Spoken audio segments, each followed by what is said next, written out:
Tu historia de Roma, una aproximación al imperio. Guión y presentación, Ángel Sáez. Capítulo primero. Introducción. Desde la fundación de la ciudad a la caída del rey soberbio.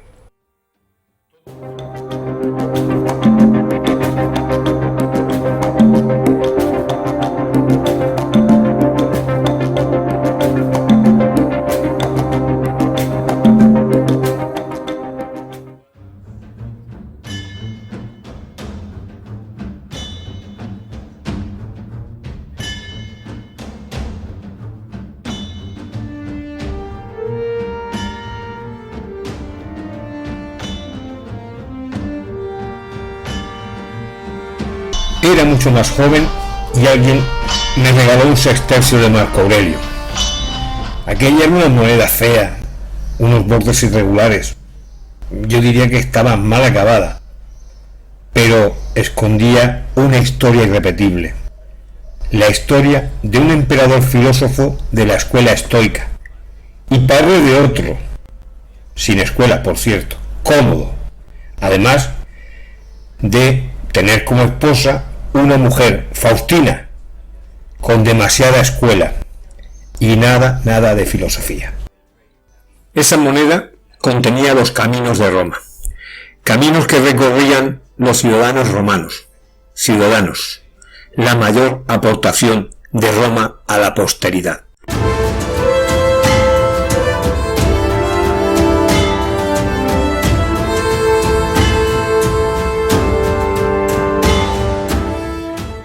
Tu historia de Roma, una aproximación al imperio.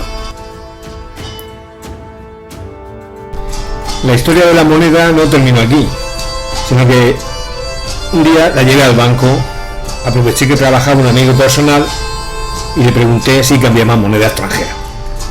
Deposité la moneda sobre el mostrador, este amigo la vio y fue más rápido que yo, la cogió, se la guardó en la palma de la mano y se disponía sin duda ninguna a mirar cuál era el valor auténtico de la moneda. Pensaba quedársela y cambiármela en efectivo por moneda actual. Yo ahora me llamaré moneda hasta que me devolvió la moneda. Más tarde entendí que las monedas del Imperio Romano eran algo importante y me indujo a comenzar a leer todo lo que caía sobre Roma, sobre su historia, sobre sus personajes. Ahora mismo recuerdo, por ejemplo, 3 que fueron la historia de Tiberio, de nuestro insigne médico español Gregorio Marañón. También la saga sobre Roma, una saga muy importante, miles y miles de páginas llenas de datos históricos, de Colin McCullough, la autora del Pájaro Espino. Pero sobre todo un pequeño libro de Indro Montanelli que se llamaba así La historia de Roma. Indro Montanelli nos cuenta de una manera simpática y sencilla la historia de ese pueblo, la historia de esa gente que cambió el mundo. Por cierto, sus conciudadanos no se sintieron muy atraídos por el libro, incluso llegaron a criticarlo porque decía que la historia de Roma la trataba de forma muy irreverente. En ese libro vamos a basar, no exclusivamente, pero sí en buena medida, estos audios, este audio y los que le siguen, para conocer la historia de Roma y meternos dentro de esa aventura que nos obligará a conocer cada día más qué es lo que pasó con ese pueblo. Pero es que aunque no queramos, la historia de Roma nos perfora a través de nuestros propios medios culturales. Hace algunos años ya, bastantes, los que somos mayores o mayorcitos lo recordaremos perfectamente, en televisión pusieron la serie Yo Claudio, en donde nos llamaba la atención que esos personajes decían y sentían cosas muy parecidas a las que sentimos nosotros 2000 años después. Más tarde, quisieras o no, todos vimos una película en donde nos mostraba la grandiosidad de Roma. Aquella película era Gladiator y nos mostraba la inmensidad del foro romano, con sus mármoles, con sus calles, con sus esculturas, con sus templos. También nos mostraba el Coliseo, perfectamente acabado, también con sus mármoles, sus piedras, sus esculturas, antes de que poco a poco todo fuera cambiado de lugar para terminar otra clase de edificaciones. Allí vimos la crueldad de los hombres, pero también la bondad a través de un gran personaje, el emperador Marco Aurelio. Y cómo no, vimos a las legiones romanas luchar en aquellas temibles formaciones de una manera bastante real. Otra gran película que nos habla de los romanos, aunque es verdad de manera indirecta, pero que esa película se ha convertido en un icono ya, un icono del cine. Todo el mundo la reconoce por sus grandísimos diálogos. En esa película yo recuerdo como uno de los múltiples líderes de los múltiples grupos que trataban de pelear contra un imperio, contra el imperio romano, arengaba a los suyos diciéndoles: compañeros, ¿qué han hecho los romanos por nosotros? Un judío de la fila de atrás levantaba el brazo y decía: el alcantarillado. Bueno, sí, el alcantarillado, eso no hay ni que mencionarlo, hombre. Otro decía: la sanidad. Vale, la sanidad también, reconozco que la sanidad también es algo de los romanos. Otro decía: la enseñanza. Después dijeron: el vino. Bueno, venga, vamos a ver. Reconozco que el alcantarillado, la sanidad, la enseñanza, el vino, eso sí que nos lo han dado los romanos. Ya estaba un poco mosca el hombre. ¿Pero qué más? Al otro decía: el orden público. Pero hombre, el orden público. Sí, el orden público. La irrigación, las carreteras. Otros decían: los baños públicos. Aquella estaba que es una furia, vamos. Bueno, pero aparte de el alcantarillado, la sanidad, la enseñanza, el vino, el orden público, el riego, las carreteras y los baños públicos, ¿qué han hecho los romanos por nosotros? Pues le contestaron más atrás: nos han dado la paz. Aquel ya lo único que le faltaba por oír. No se le ocurre otra cosa que decirle: anda, hombre, que te lo haga un pez.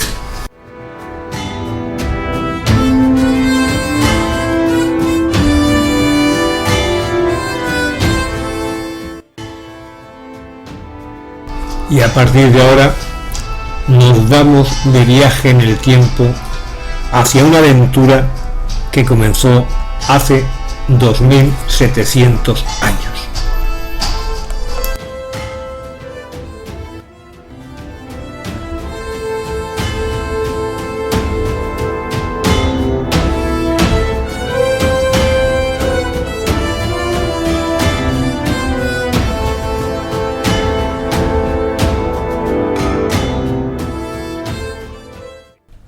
Todo parece indicar que Roma fue fundada unos 750 años antes del nacimiento de Jesucristo. Según Plutarco, las primeras escuelas oficiales de Roma fueron fundadas 500 años después, o sea, unos 250 años antes de Jesucristo.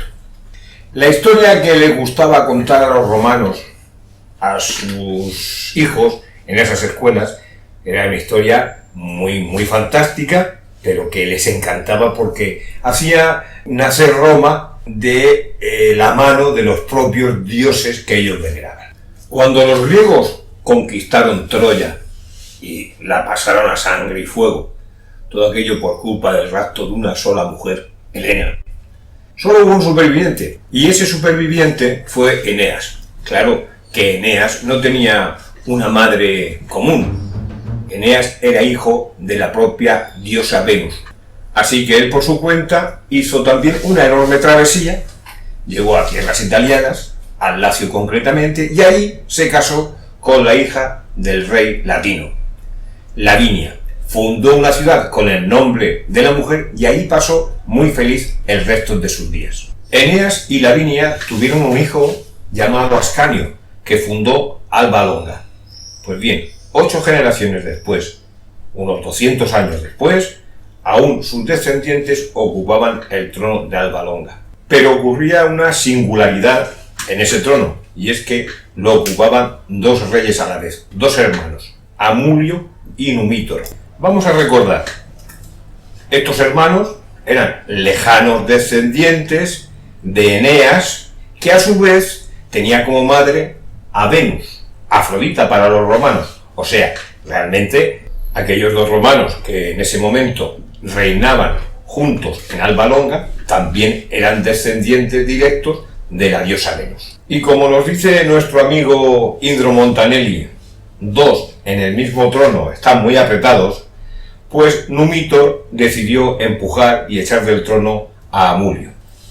Y para que no hubieran problemas con sus descendientes, pues decidió asesinar a todos los descendientes de Amulio, es decir, sus propios parientes. Pero había una sobrina a la que no quiso asesinar. Le reservó otro destino que al fin y a la postre tenía las mismas consecuencias. No iba a tener descendencia. Así que pensó en meter la monja. La monja de aquellos tiempos eran las vestales, o sea, sacerdotisas de la diosa Vesta. No podía conocer varón, por lo tanto, no iba a tener hijos. Pero ocurrió que un verano caluroso, Rea Silvia, que así se llamaba su sobrina, se acercó a tomar el fresco a la ribera del río, y allí, con ese fresquito tan bueno en verano, quedó dormida. Se quedó dormida y la casualidad hizo que por allí pasase el dios Marte, que al ver la belleza de la sobrina de Numítor, se quedó prendada de ella y decidió hacerle el amor. Rea Silvia, monja casta por supuesto, ni se dio cuenta, pero aún así, sin darse cuenta, se quedó embarazada del dios Marte. Esto lo contaban en las escuelas 250 años del nacimiento de Jesús, y yo quisiera llamar la atención aquí por la similitud de esta leyenda. Aquí fue el dios Marte, no fue ninguna paloma. Y desde luego tenemos en común con el cristianismo que en ambos casos las personas interesadas no participaron en absoluto del acto. Dejaron hacer a seres sobrenaturales.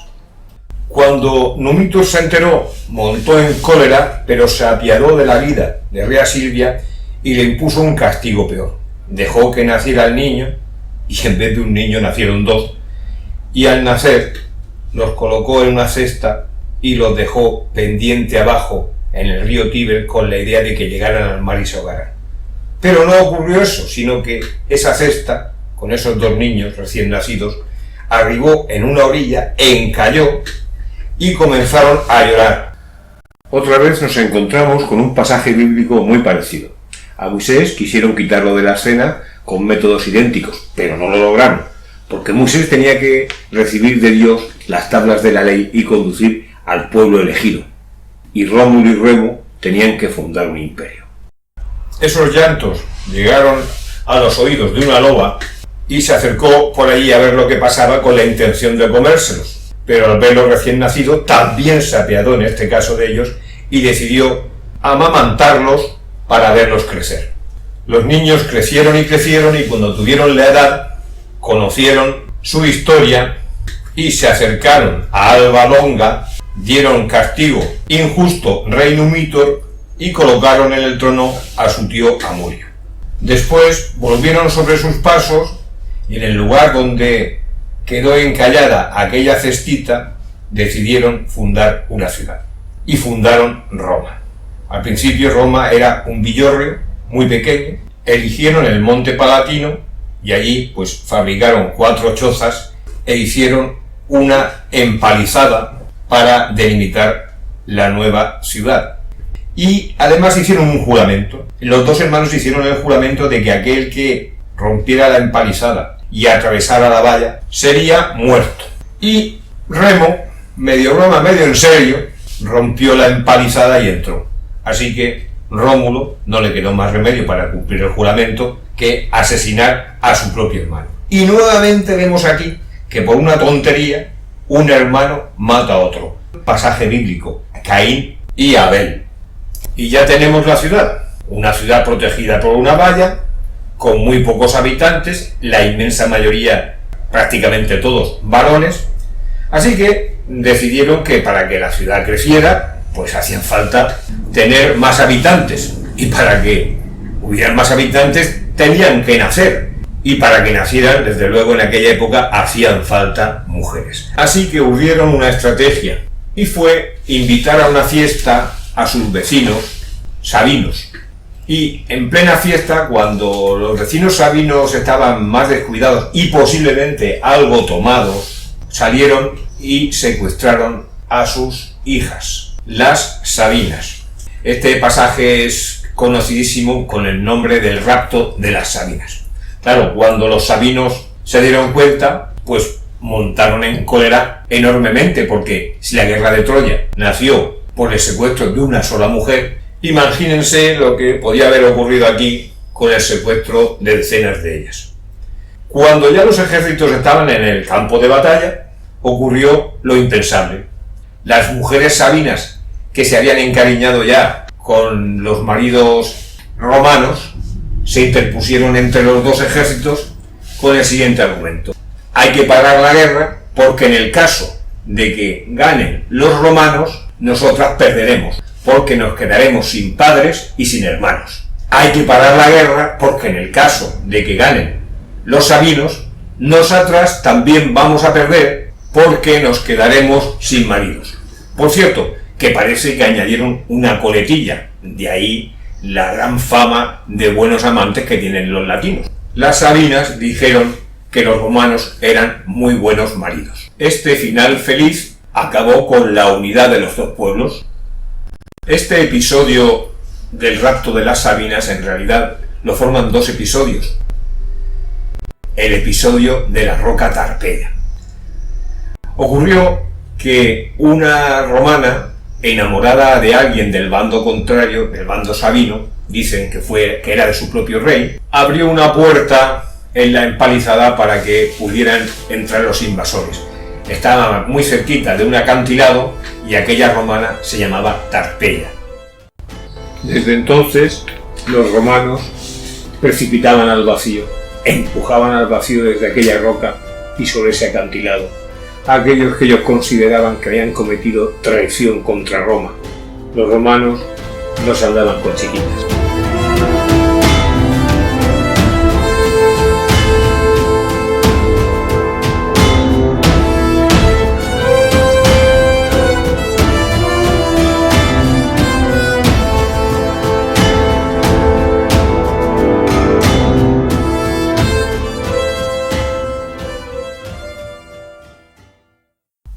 Bien, pues ya tenemos a Roma protegida con sus murallas, tenían sus mujeres, por lo tanto crecían en habitantes. Ahora les tocaba meter mano a sus vecinos, y vaya que sí lo hicieron. ¿Cómo eran estas poblaciones que vivían a no demasiadas millas de Roma y que miraban por encima del hombro a estos toscos romanos? Vamos a verlo. Las ciudades etruscas tenían buenas defensas, calles organizadas y albañiles a las órdenes de arquitectos que seguían su plan urbanístico. Eran artistas refinados y amantes de la buena vida, pero sobre todo eran comerciantes. Sus productos llegaban a venderse incluso en la Galia y Germania. Fueron ellos quienes llevaron a Italia la moneda, y los romanos la copiaron después. Pero tanto la copiaron y también la copiaron que en sus primeras monedas grabaron también la proa de una embarcación, antes de que jamás hubieran construido ellos ninguna. Lo que se veía en la moneda romana era la proa de una embarcación etrusca. En esta sociedad parece ser que la mujer se situaba en plano de igualdad con el hombre, y así se representa en sus cerámicas artísticas, participando en compañía del hombre en sus diversiones. Los romanos les tenían especial inquina. Opinaban de ellas que eran mujeres muy guapas, con muchos afeites, pero poco pudor. Los romanos no iban a aceptar nunca que sus mujeres tuvieran el mismo papel que tenían las mujeres etruscas en su sociedad. El tiempo no ha olvidado a una de ellas, experta en matemáticas y medicina. Su nombre era Tanaquila. Era una intelectual de su época, lo que quiere decir que, a diferencia de sus vecinas las romanas, ellas sí podían ir a la escuela y estudiaban ciencias. Se conoce una, pero habrían muchísimas más. Los vecinos de Roma demostraron desde el principio las intenciones que tenían para con sus mujeres y llamaban toscanas, o sea, etruscas, a las mujeres que tenían costumbres parecidas a los hombres, o sea, fáciles. En una comedia, según Plauto, figura una chica acusada de seguir costumbres toscanas porque hacía de prostituta.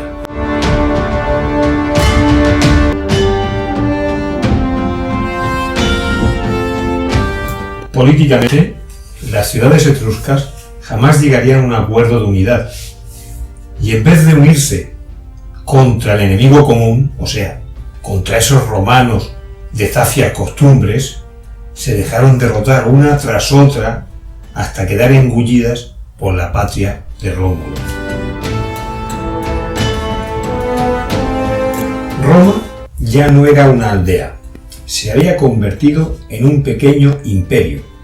Los romanos, como demostraron durante siglos, mantuvieron su espíritu eminentemente práctico. Por eso enviaron a Veyes y a Etruria a sus jóvenes varones, a pesar de considerarlas ciudades corruptas, a estudiar todo lo que pudieran de ellas: medicina, arquitectura, ingeniería. En cuanto al vestido, adoptaron la toga y también el uso de la moneda. Y después les pasaron factura por haberles mirado por encima del hombro durante años. No dejaron piedra sobre piedra, algo que repetirían también con Cartago. Y lo hicieron tan concienzudamente que le pusieron muy difícil a los arqueólogos el estudio de esa civilización.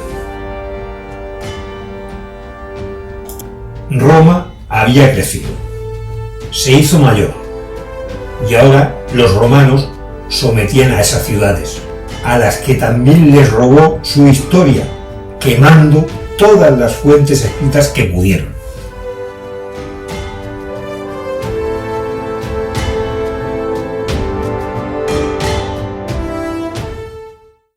Acabamos de ver escenas bíblicas que se contaban en las escuelas y mucho antes por la tradición, quizás 5 o 6 siglos antes de la aparición de Jesucristo, y que sospechosamente pues coinciden con lo que hemos venido todos estudiando en esta civilización después. También hemos visto cómo los romanos se las ingeniaron para conseguir a sus mujeres. Pues bien, cada vez que el novio de una nueva pareja toma en sus brazos a su mujer para atravesar la puerta de su casa, lo que está haciendo, sin él saberlo, es conmemorar el rapto de las Sabinas. Mientras todo esto sucedía, Roma era una monarquía. El primer rey fue Rómulo, al que le siguió Numa Pompilio. Y Numa decidió poner orden en el lío de dioses que convivían en Roma, y les contó a los romanos que por la noche, cuando dormía, desde el Olimpo le transmitían cómo debía hacer aquello. Cuando acabó de jerarquizar a sus dioses, puede que este rey no supiera la importancia de lo que estaba haciendo, porque toda clase de poder se basaba sobre todo en la religión.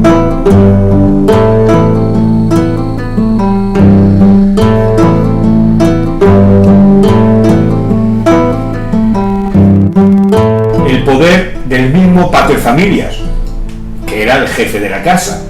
Ese paterfamilias tenía poder sobre la esposa, los hermanos menores, claro, los hijos, los nietos, los siervos.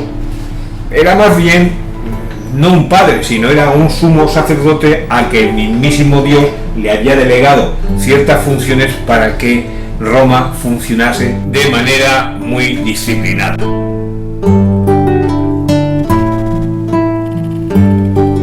Lo de la disciplina no era ninguna tontería, porque el pater familia era dueño de la vida de todos los que tenía bajo su mando.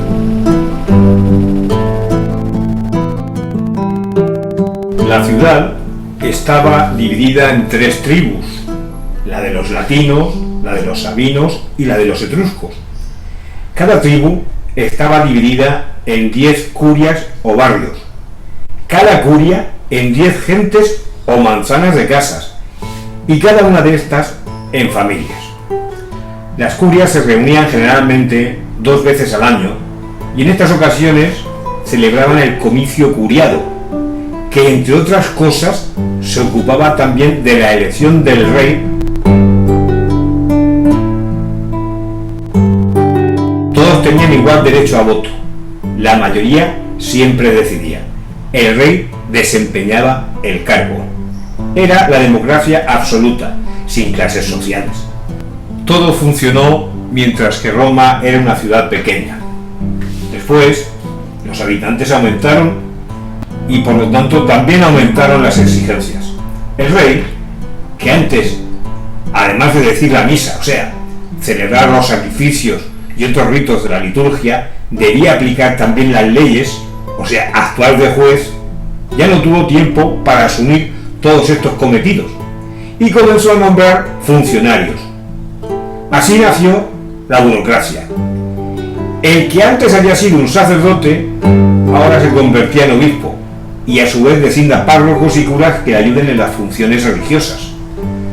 Después, también se necesitó quien proveyera los caminos, el censo, el catastro, la higiene, y por lo tanto se nombraron personas competentes que se ocupaban de estos asuntos.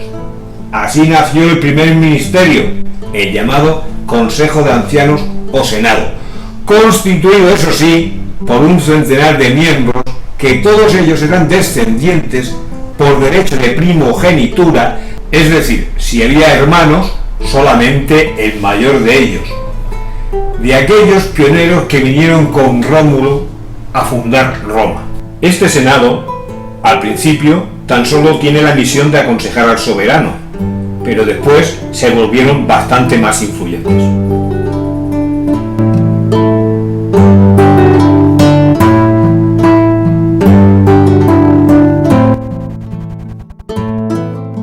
Y por fin nace como organización estable el ejército, basado a su vez sobre la división de las 30 curias, cada una de las cuales había de proporcionar una centuria, o sea, 100 infantes, y una decuria, o sea, 10 jinetes con sus caballos. Las 30 centurias y las 30 decurias, o sea, 3.300 hombres, constituían juntas la legión, que fue el primero y el único cuerpo del ejército de la antiquísima Roma.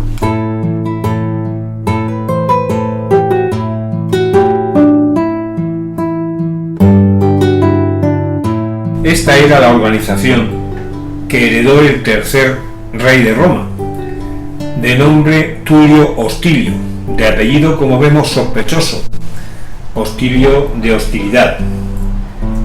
Pero el hecho de que el comicio le hubiese elegido precisamente a él significaba que, tras los 40 años de paz que le aseguraba Numa, toda Roma tenía muchas ganas de pegar puñetazos.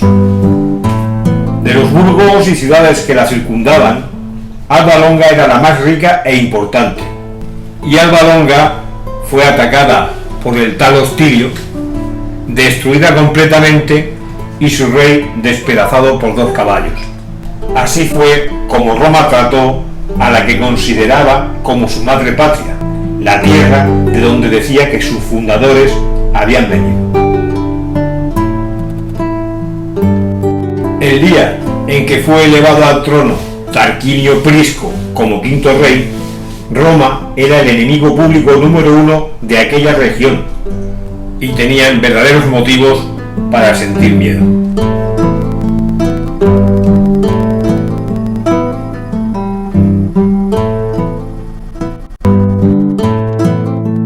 Aquellos 3.300 hombres que constituían su ejército nos demuestran que la población total debía ascender a unas 30.000 personas, de las cuales la mayor parte estaban seguramente diseminadas en el campo. En la ciudad debió estar poco más o menos la mitad, que se había desparramado ya desde el Palatino sobre las demás colinas. La mayor parte de ellos vivían en cabañas de barro, construidas confusa y desordenadamente, con una puerta para entrar, pero sin ventanas y en una sola estancia donde comían, bebían, dormían, todos juntos, papá, mamá, hijos, nueras, yernos, nietos, esclavos, gallinas, asnos, vacas, cerdos, como vemos, todo un batiburrillo. Por la mañana los hombres bajaban al llano para labrar la tierra, y entre ellos, y esto es curioso, estaban también los senadores que, como todos los demás, trabajaban con sus bueyes y sembraban la simiente o segaban las espigas. La higiene y el cuidado de la propia persona deben estar reducidos al mínimo, incluso para las mujeres. Nada de afeites, nada de coqueterías, poca o ninguna agua, que las mujeres tenían que ir a buscar abajo y traer en ánforas puestas sobre la cabeza. No había retretes ni tampoco cloacas. Se hacían las necesidades puestas afuera y allí se dejaban.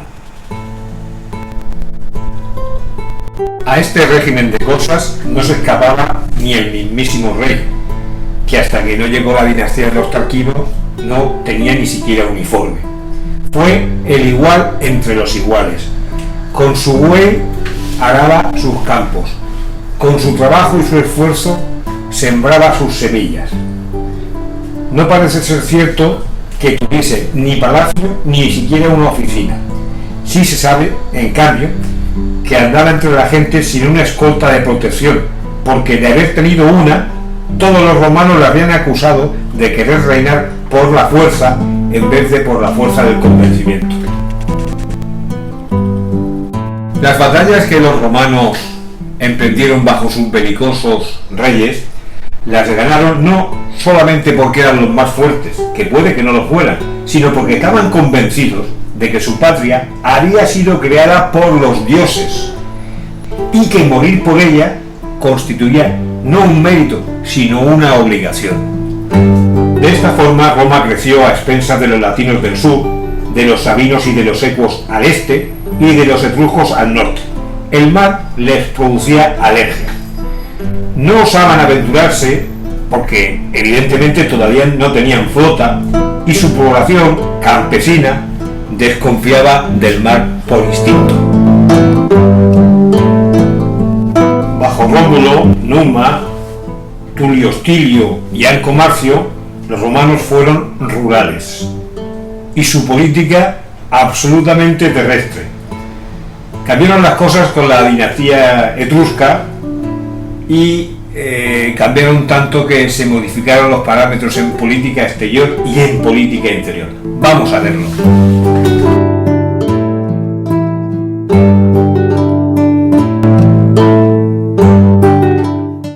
Menudo cambio entre los reyes agrarios y los reyes mercaderes.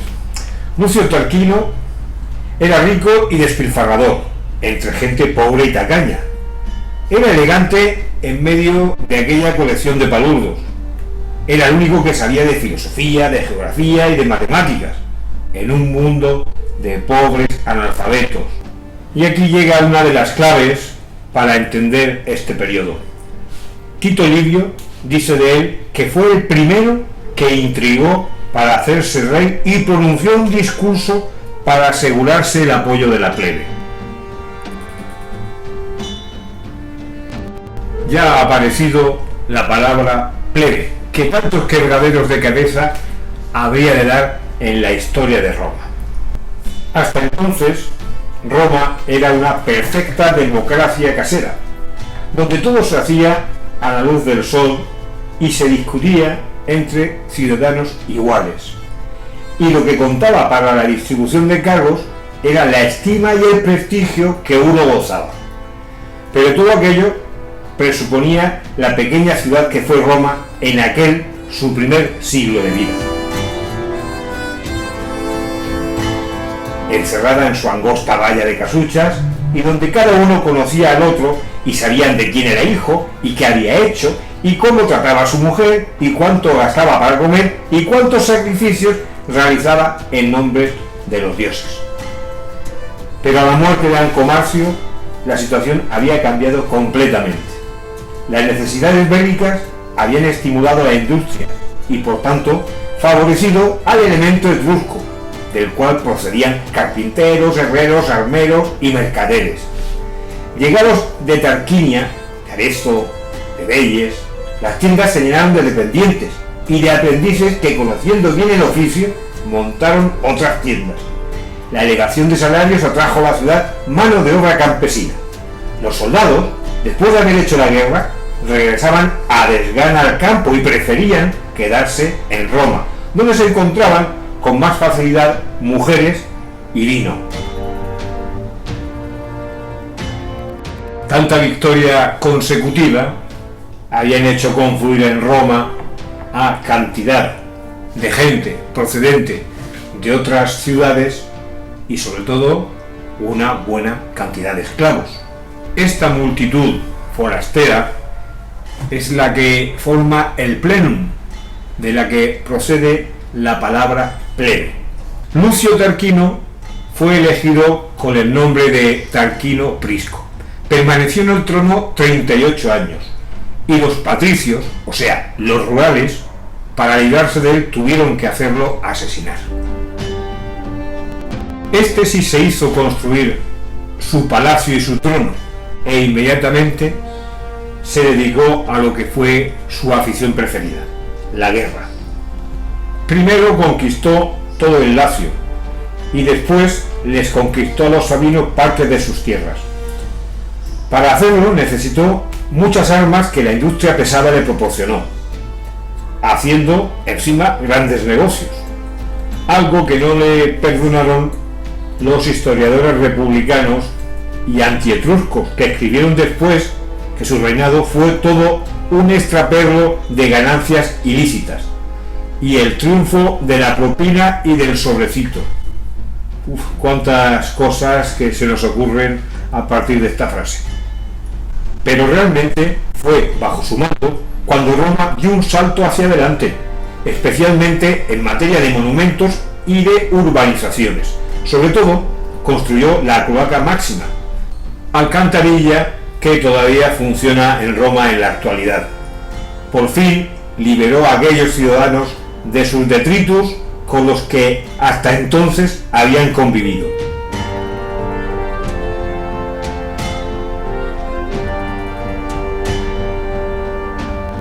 Además, finalmente la urbe comenzó a hacerlo de veras, con calles bien trazadas, barrios delimitados, casas que ya no eran cabañas, sino verdaderas construcciones de techo inclinado a ambos lados, con ventanas y atrio, y sobre todo un foro, o sea, una plaza central donde todos los ciudadanos se reunían. Para hacer todo esto, desgraciadamente, tuvo que soportar la oposición del Senado, depositario de la antigua tradición y poco dispuesto a renunciar a su derecho de control sobre el rey. En otros tiempos lo hubiesen depuesto o obligado a dimitir, pero ahora había que tener en cuenta a la plebe, o sea, a una multitud que todavía no contaba con representación política adecuada, pero que esperaba que Tarquino se la concediese y que estaba dispuesta a sostenerle incluso con barricadas. Era más fácil asesinarlo, y eso hicieron, pero cometieron el imperdonable error de dejar con vida a su mujer y a su hijo, convencidos que ella por su sexo y este por su temprana edad no podrían mantener el poder. Sepultado el rey, ella ocupó su puesto en el trono y lo mantuvo caliente para Servio. Los historiadores romanos, todos republicanos fervientes, han tratado de denigrarlo, pero no lo han logrado. A una desgana han tenido que admitir que su gobierno era ilustrado y que bajo él se llevaron a cabo algunas de las más importantes empresas. Sobre todo, construyó murallas en la ciudad, dando trabajo a albañiles, técnicos y artesanos, que vieron en él a su protector. Además, emprendió la reforma política y social que fue base de todos los sucesivos ordenamientos romanos. Servio concedió la ciudadanía a los libertinos, o sea, a los hijos de esclavos liberados o libertos. Debieron de ser muchos miles de personas que a partir de entonces fueron sus más encarnizados defensores. Después abolió las 30 curias, divididas según los barrios, instituyendo en su lugar 5 clases diferenciadas sobre la base de no ya de su domicilio, sino de su cartera. A la primera pertenecían los que tuviesen al menos 100.000 ases, y a la última los que poseían menos de 12.500. Mientras en las curias todos eran iguales, y el voto de cada uno valía el de otro cualquiera, las clases votaban por centurias, pero no tenían un número igual de ellas. La primera tenía 98, en total eran 198 votos de la clase primera para determinar la mayoría. Las otras, aunque se coaligaran, no lograban alcanzarla.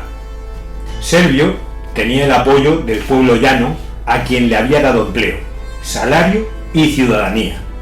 Sostenido por estas fuerzas, se rodeó de una guardia armada para proteger su propia vida de los malintencionados. Se ciñó una diadema de oro en la cabeza, se hizo fabricar un trono de marfil y se sentó en este majestuosamente, con un cetro en la mano, rematado por un águila. Patricio o no patricio, senador o mendigo, quien quisiera acercársele tenía que anunciarse y esperar su turno. Era difícil eliminar a un hombre semejante, y efectivamente, sus enemigos, para lograrlo, tuvieron que confiar la ejecución a su sobrino yerno, quien como tal podía circular libremente por palacio. Este segundo Tarquino, antes de arriesgar el golpe, intentó que derrocaran a su tío por abuso de poder. Servio se presentó ante las centurias, que volvieron a confirmarlo rey por aclamación. No quedaba, por tanto, más que el puñal, y aquel Tarquino lo usó sin muchos escrúpulos. Pero el suspiro de alivio que exhalaron los senadores con los cuales se había aliado se les quedó en la garganta cuando vieron al asesino sentarse a su vez en el trono de marfil sin pedirles permiso, como sucedía en aquellos buenos viejos tiempos que ellos esperaban restaurar. El nuevo soberano se mostró enseguida más tiránico que el que había expedido al otro mundo, y en efecto, le bautizaron el Soberbio para distinguirle del fundador de la dinastía. Con este rey, Roma conquistó totalmente Etruria y sus colonias meridionales. Roma no llegaba al Adriático, pero ya dominaba el Tirreno.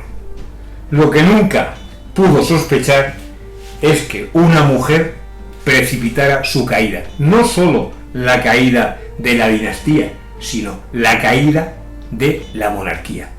Viene la República.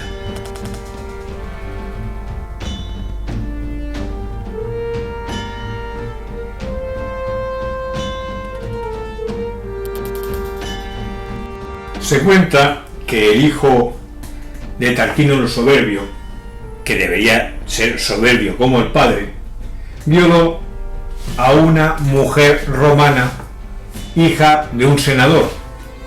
Aquella mujer se llamaba Lucrecia. Estaba casada con Lucio Tarquino Colatino, a su vez sobrino del rey Tarquino el Soberbio. Entre el marido y el padre senador fue tal la que armaron que hasta el ejército intervino y depusieron a Tarquino el Soberbio. Tarquino el Soberbio huyó hacia Etruria, de donde sus antepasados habían descendido, y cuyo orgullo él había humillado, reduciendo sus ciudades a la condición de vasallas de Roma.